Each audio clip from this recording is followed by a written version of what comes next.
ఎల్కతుర్తి సభ BRS party నిర్వహించినటువంటి రజతోత్సవ సభ ఏదైతే ఉందో ఈ సభ నిన్న భారీ సంఖ్యలో జనాలు హాజరైనట్టుగా సభను చూస్తే అర్థమవుతా ఉంది. సభలో దాదాపుగా 3 నుంచి 4 లక్షల మంది సభలో ఉంటే సభ వెలుపల అదే స్థాయిలో చుట్టుపక్కల ఏది ట్రాఫిక్లో అక్కడ ఇక్కడ ఇరుక్కపోయినట్టుగా కనిపిస్తూ ఉంది. సో మొత్తానికైతే బీఆర్ఎస్ పార్టీ అనుకున్నటువంటి ఏది జన సమీకరణ చేసినట్టుగా కనిపిస్తూ ఉంది. కాకపోతే కొద్దిగా వెనకాల ఒక 5-6 బ్లాకులు కొద్దిగా ఏది జనాలు కనిపించలేదు. దానికి కారణాలు అనేకం ఉన్నాయి. ఎందుకంటే ట్రాఫిక్లో ఇరుక్కపోవడము, తర్వాత పోలీసుల నుంచి సహకారం లేకపోవడము, సో దూరము పెట్టడము, ఇదంతా రకరకాల ఇష్యూస్ తోటి అది కొంత అయిపోయింది. అయినప్పటికీ కూడా సభ నిండుదనాన్నే సంతరించుకుంది. అయితే ఈ సభ ద్వారా ఏం చెప్పాలనుకున్నది బీఆర్ఎస్ పార్టీ, కె చంద్రశేఖరరావు గారు ప్రతిపక్ష నాయకులు ఏం సమాచారం ఈ ప్రజలకు చేరవేయాలనుకున్నాడు అనేటువంటి అంశాలు మీరు ఎంటైర్ సభలో కేసీఆర్ కొన్ని పదాలను చాలా తెలివిగా, కొంతమందిని చాలా అలవోకగా ఏ విధంగా చేసుకుంటూ వచ్చింది అనేది సంపూర్ణంగా మాట్లాడుకునేటువంటి ప్రయత్నం చేద్దాం. నిన్నటి బీఆర్ఎస్ పార్టీ సభ సక్సెస్ అయిందని మీరు భావిస్తూ ఉన్నారా? అంటే జన సమీకరణ విషయంలో సరే టాపిక్ గురించి మాట్లాడుకుందాం. ఈ పోల్ ఒకసారి పెట్టుకుందాం. బీఆర్ఎస్ పార్టీ సభ సక్సెస్ అయిందని మీరు భావిస్తూ ఉన్నారా? ఒకసారి పోల్ పెట్టుకున్న తర్వాత మీ అభిప్రాయాన్ని కూడగట్టిన తర్వాత మిగతా అంశంలోకి వెళ్దాం.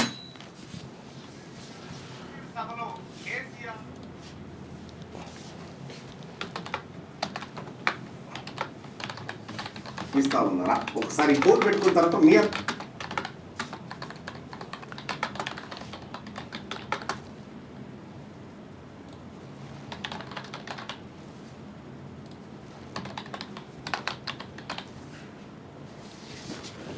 రైట్ మీ అభిప్రాయాన్ని తెలియజేయండి. ఈ సభ ఎల్కతుర్తి బీఆర్ఎస్ పార్టీ సభ సక్సెస్ అయిందా అనేటువంటి అయ్యింది అనుకునే వాళ్ళు ఇక్కడ, కాలేదు అనుకునే వాళ్ళు ఇక్కడ మీ అభిప్రాయాన్ని తెలియజేయండి. అయితే వాస్తవమైనటువంటి విషయాలను మనం ఒకసారి మాట్లాడుకున్నప్పుడు నిన్న కేసీఆర్ గారు మాట్లాడుతూ నా రక్తం సలసల మసులుతుంది, నా రక్తం మసులుతుంది, నా రక్తం కాగుతుంది అనేటువంటి మాటను ఆయన చెప్పడం జరిగింది. నేను అడుగుతా ఉన్నా ఎవరిని, కేసీఆర్ గారిని.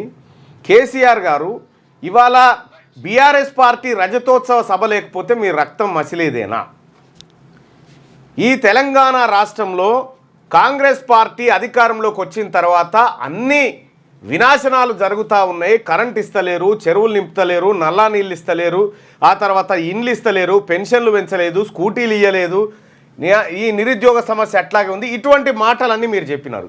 ఇన్ని సమస్యలు తెలంగాణ రాష్ట్రంలో ఉండగా మీరు ఫామ్ హౌస్లో ఉండడం సబబేనా అనేది మీరు ఒకసారి ఆత్మవిమర్శ చేసుకోండి. నిజంగా ఆ సమస్యలే కనుక అట్లా ఉంటే.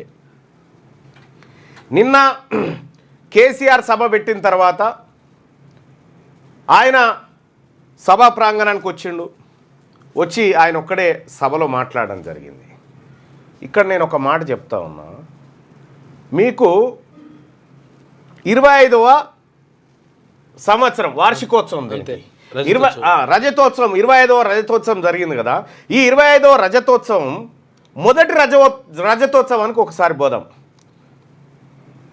కొండా లక్ష్మణ్ బాపూజీ బీఆర్ఎస్ పార్టీకి స్థావరం లేకపోతే తన ఇంటిని, జలదృశ్యంలో ఉన్నటువంటి తన ఇంటిని బీఆర్ఎస్ పార్టీ ఆఫీస్ కోసం ఇచ్చినటువంటి బీసీ బిడ్డ కొండా లక్ష్మణ్ బాపూజీ పేరు కానీ ఆయన ఆ రోజు ఇచ్చినటువంటి అవకాశాన్ని కానీ ఎక్కడ కూడా మీరు ఉచ్చరించలేదు.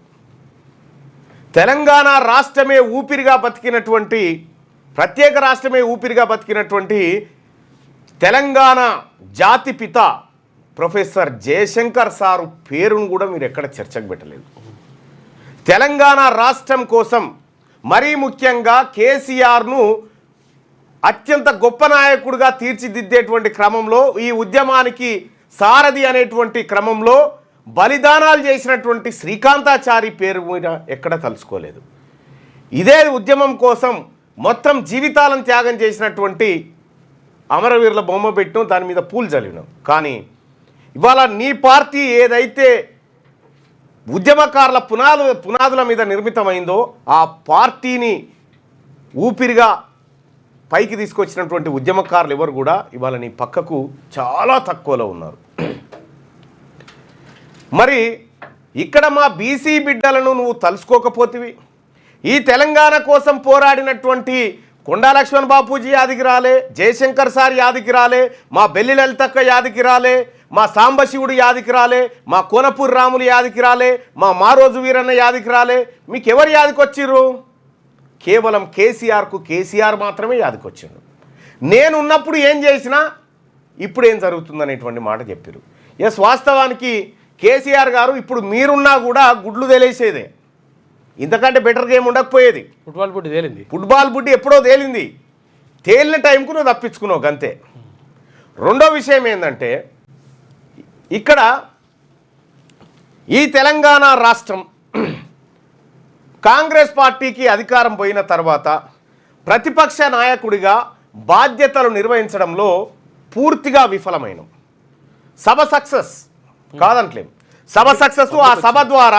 ఆ సభ ద్వారా కాంగ్రెస్ పార్టీకి కొంత మింగుడు పడినటువంటి వాతావరణాన్ని క్రియేట్ చేసినాం. అక్కడ వరకు మీరు సక్సెస్. నిన్నటి సభ కోసం దాదాపుగా 200 కోట్ల రూపాయలకు పైగా ఖర్చు చేశారు. 200 కోట్ల రూపాయలు పైగా ఖర్చు చేయడం జరిగింది. సో ఆ ఖర్చు చేసినటువంటి 200 రూపాయలు ప్రజాక్షేత్రంలోకి పోవడం జరిగింది. పల్లెో బఠానో ఏదో ఒక కార్యక్రమం అయితే నడిచింది. ఈ రకంగా తెలంగాణ రాష్ట్రంలో బీఆర్ఎస్ పార్టీ దగ్గర ఉన్నటువంటి డబ్బు ఏ పార్టీ దగ్గర కూడా ఈ లోకల్ పార్టీల దగ్గర లేవు. అయినా కూడా బీఆర్ఎస్ పార్టీ ఈ సభ ద్వారా ఏదో చెప్తుంది అనుకుంటే ఏమీ లేదు.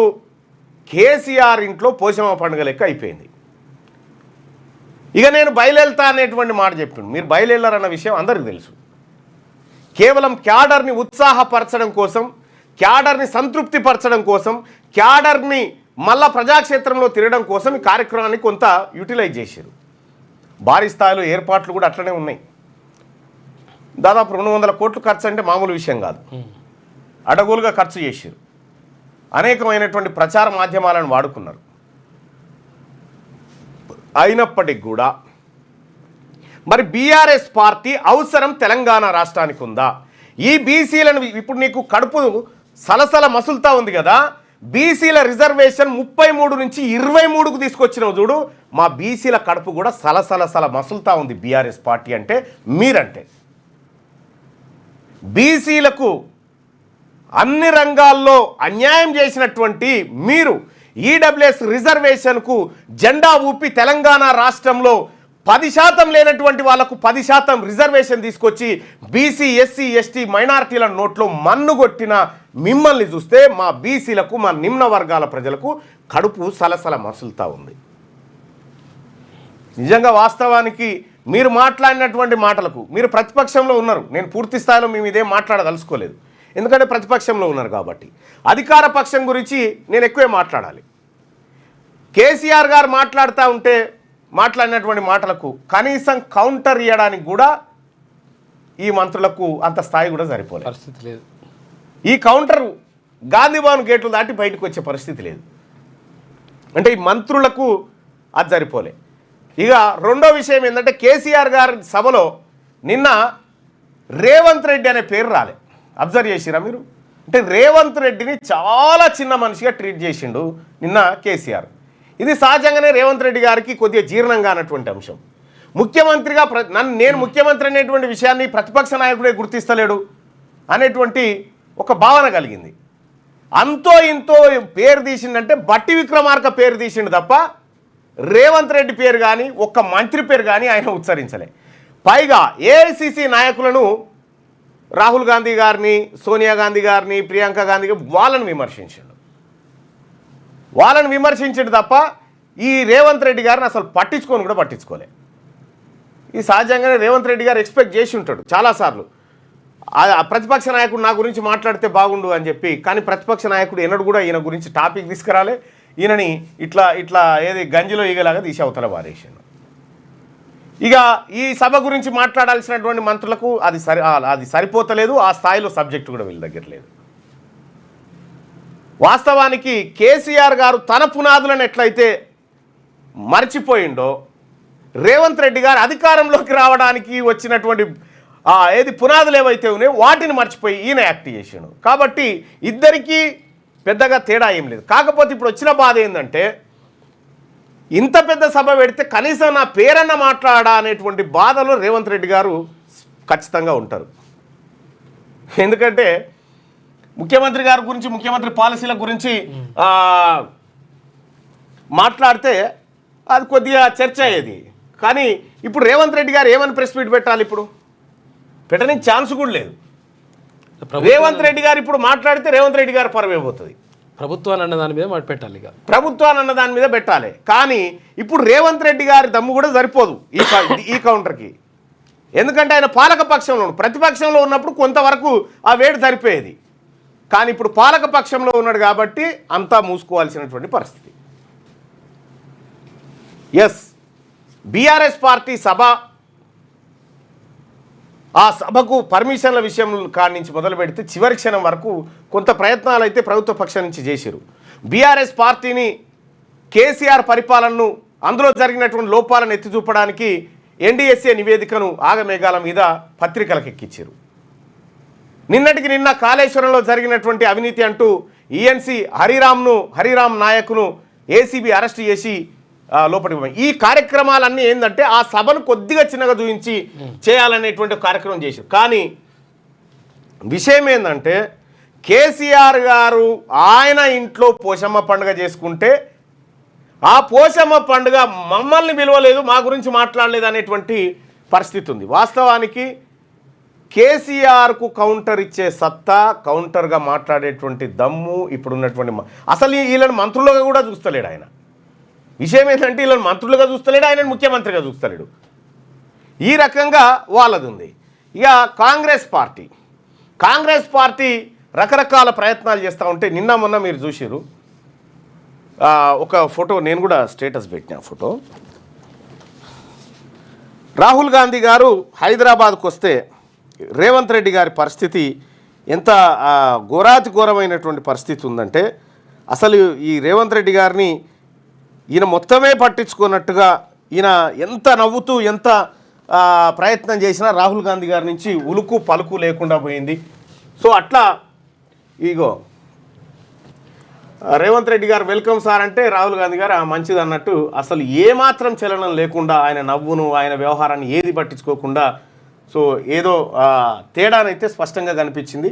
రేవంత్ రెడ్డి గారికి రాహుల్ గాంధీ గారు ఏది మోడీ పెద్దన్న అని ఇచ్చినటువంటి జలక్ తోటి ఇది కనిపిస్తూ ఉంది. అయితే మరికొన్ని రోజుల్లో రేవంత్ రెడ్డి గారు ముఖ్యమంత్రిగా ఉండకపోవచ్చు అనేటువంటి చర్చ బలంగా గాంధీ భవన్లో, ఆ తర్వాత అన్ని చోట్ల వినిపిస్తూ ఉంది. నిజంగా కేసీఆర్ గారిని ఇగో ఇది శ్రీకాంత్, నిజంగా కేసీఆర్ గారిని ఒప్పుకోవాలి. ఒక సీఎం గురించి మాట్లాడకుండా ఒక సభ నడిపారు, కానీ మన సీఎం ఒకరోజు కూడా కేసీఆర్ పేరు లేకుండా మాట్లాడలేరంటూ. ఎస్, ఆ విషయంలో కేసీఆర్ అనేటువంటి వ్యక్తి తను ఏం చెప్పాలనుకున్నాడో చెప్పిండు. రెండో విషయం ఏంటంటే ఈ పార్టీకి భవిష్యత్తు వారసుడు కేటీ రామారావే అనేటువంటి పట్టాభిషేక కార్యక్రమం కూడా చేసేసిండు. అందులో హరీష్ రావును ఎంత పక్కకు పెట్టానో అంత పక్కకు పెట్టి ఏం చేయాలనో అది చేసి పారేసిండు. ఇక్కడ నిన్న చేసినటువంటి సభా కార్యక్రమాలు ఏవైతే ఉన్నాయో ఈ కార్యక్రమాలన్నీ కూడా కేటీ రామారావు చుట్టూనే తిరిగినాయి. నిన్న స్క్రీన్లో కానీ పోస్టర్లో కానీ ఎక్కడ చూసినా కేటీ రామారావు అండ్ కేసీఆర్ ఫోటోలు తప్ప ఇంకో ఫోటో లేదు, ఇంకో చర్చనే రాలే అక్కడికి. సో ఓ రకంగా చెప్పాలంటే ప్రస్తుతం ఉన్నటువంటి వాతావరణ పరిస్థితుల్లో రాజకీయ పార్టీల ఇంకా బీసీల రాజకీయాలు తెర మీదకి రాలేదు కాబట్టి ప్రస్తుతం ఉన్నటువంటి రాజకీయ వాతావరణంలో బీఆర్ఎస్ పార్టీ కొంత పైచేయిగా కనిపిస్తూ ఉంది. ఇప్పటికిప్పుడు ఎన్నికలు, లోకల్ బాడీ ఎన్నికలు నిర్వహిస్తే కాంగ్రెస్ పార్టీ బొక్కబోర్లా పడేటువంటి పరిస్థితి అయితే ఉంది.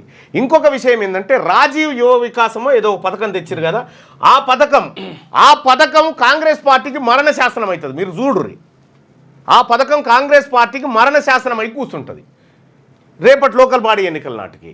ఇక ఇంకొక విషయం ఏం చెప్పాలంటే బీఆర్ఎస్ పార్టీ, మరీ ముఖ్యంగా కేసీఆర్ గారు ఈ 16 నెలల కాలం పాటు ఫామ్ హౌస్కు పరిమితమైనటువంటి సందర్భంలో సహజంగానే ఆయన వాయిస్ ఏముండబోతుందని ఆసక్తిగా వచ్చేటువంటి జనాలు ఎక్కువ మంది వచ్చారు. దాంట్లో కూడా వచ్చిన జనాలలో కూడా ఒక 10-15% స్వచ్ఛందంగా రావచ్చు, మిగతా వాళ్ళంతా కూడా స్వచ్ఛందంగా ఏం లేదు, డబ్బులు పేరుతోటే విపరీతంగా పెట్టొచ్చిండ్రు. అయితే ఈ సభ కార్యక్రమం ఇక గంత పెద్ద సభ జరిగినప్పుడు కొన్ని సమస్యలు కూడా ఎదురైతాయి కదా, అటువంటి సమస్యలు కూడా ఎదురైనాయి. నిన్న ఆ సభ నుంచి తిరిగి వస్తున్నటువంటి సందర్భంలో యాక్సిడెంట్లు జరిగినాయి. యాక్సిడెంట్ జరిగి ఒకరు చనిపోవడం కూడా జరిగింది.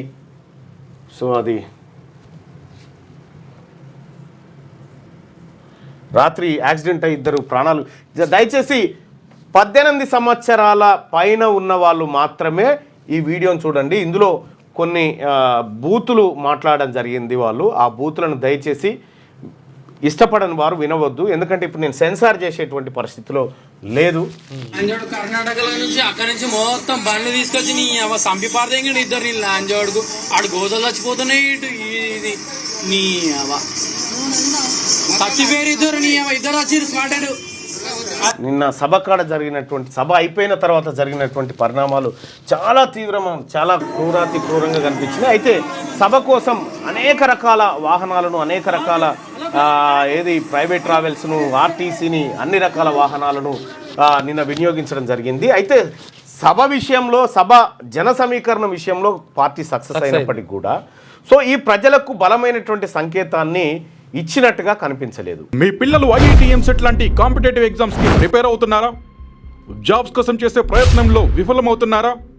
ఇంగ్లీష్ పై పట్టు సాధించలేక పోటీ ప్రపంచంలో వెనుకబడుతున్నారా? స్టేట్ సిలబస్ అయినా, సెంట్రల్ సిలబస్ అయినా అన్ని సబ్జెక్టులు ఇప్పుడు ఒక్క క్లిక్ లో. షేక్ స్పైకర్ ఇప్పటి వరకు ఎవరు తయారు చేయలేని విధంగా రూపొందించబడిన సరికొత్త యాప్. ఇప్పుడే షేక్ స్పైకర్ యాప్ ని ప్లే స్టోర్ నుండి డౌన్లోడ్ చేసుకోండి. కేవలం 1000 రూపాయలకే 7 ఏళ్ల పాటు సబ్స్క్రిప్షన్ పొందండి.